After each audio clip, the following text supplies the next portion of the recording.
Welcome to livingpianist.com. I'm Robert Estrin. Today I'm going to give you 3 tips for practicing scales. You know, I've done quite a few videos about scales, and it's a funny thing.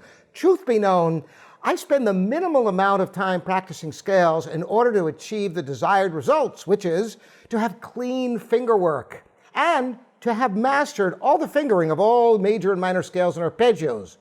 However, no matter how far you go with scales, you can always go further. It's endless what you can do with scales. Without overwhelming you, today I'm just going to give you 3 tips. Maybe you've gone in a rut, you've practiced your scales, and you don't even know where to go next. Maybe you're not totally happy with your finger work, and you're wondering, is there any other way to practice scales that might enlighten you and help you to clean up your technique? Well, here are 3 that you can try. First of all, you know, most of us practice scales just going up and down the piano in 4 octaves, an octave apart, as referenced in Hanon's 60 selected exercises for the Virtuoso Pianist. And that is a prerequisite for developing a good technique on the piano, particularly for playing classical styles or anything that's technically oriented.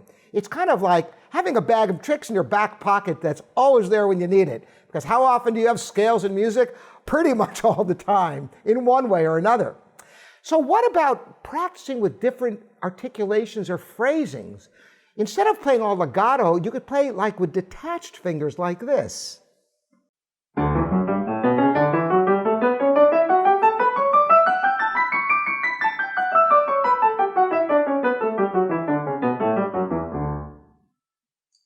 The reason why that's so incredibly important and helpful is that the evenness note to note is not just the down strike of the key, it is the release of each key.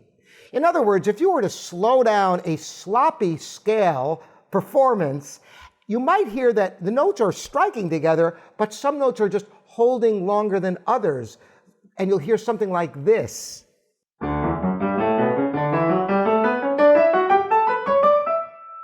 Haphazard lengths of notes. More likely where the thumb or finger crossings happen, you might hear something like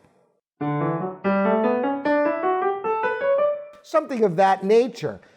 By being precise with the duration of all the notes, making them all detached, and you can have different levels of detachment.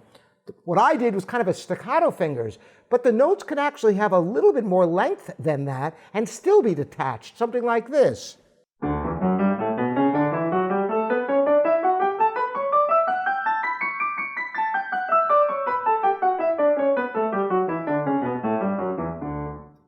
Not really staccato fingers, but not smooth and connected the way you might think of playing scales usually.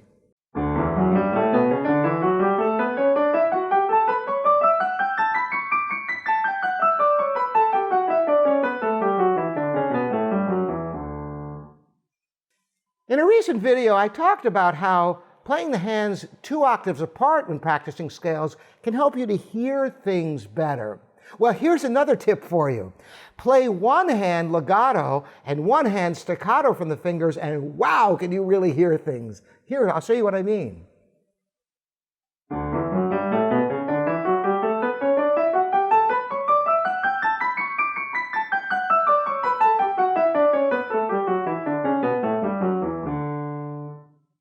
In that example, I played the right hand legato and the left hand staccato from the fingers. Of course, this can be reversed.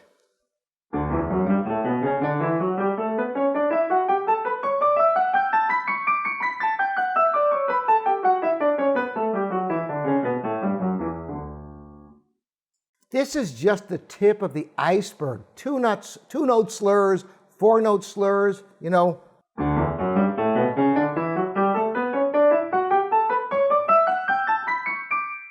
And that could be reversed.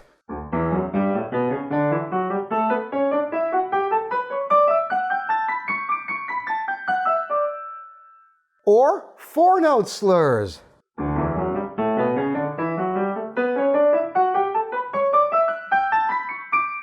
And you could start on the 2nd note doing the same thing.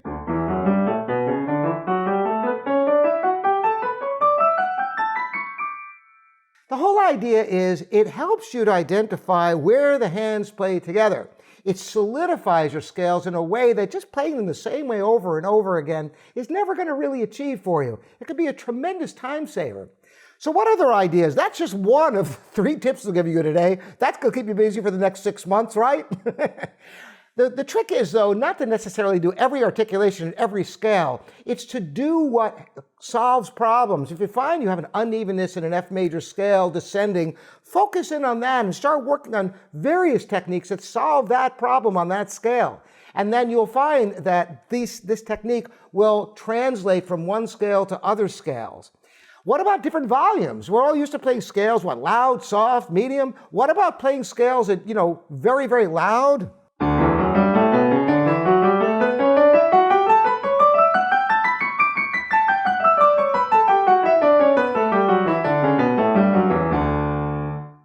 Or perhaps very delicately.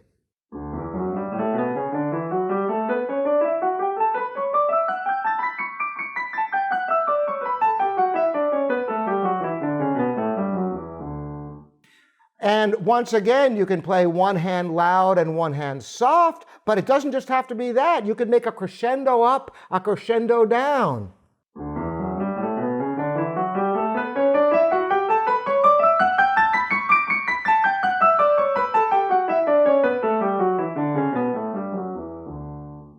Or you can start at the bottom loud and make a decrescendo all the way up and all the way down.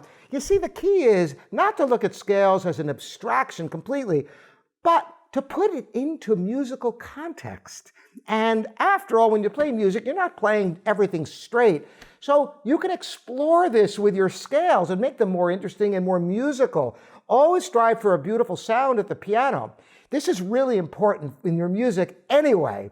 You can also do all these techniques, or many of these techniques, with your arpeggios. Of course, work at different speeds. I am a firm believer of metronome speeds with scales. Very important that you practice your scales slowly and progressively faster using the metronome with 1 or 2 notches at a time. This is what assures really clean, even scales. There's no substitute for that sort of practice. These are tips for those of you who already have scales kind of in your back pocket, but you want to take them to the next level. Here are some musical things you can do with scales at home to enhance your technique on the piano.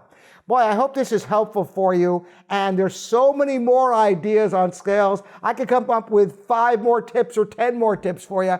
I know a lot of you have suggested these sorts of videos, which is why I'm giving it to you right now, and you can suggest more. I'm always happy to hear from all of you and welcome your presence here at livingpianos.com, your online piano store. Thanks for joining me here, Robert Estrin.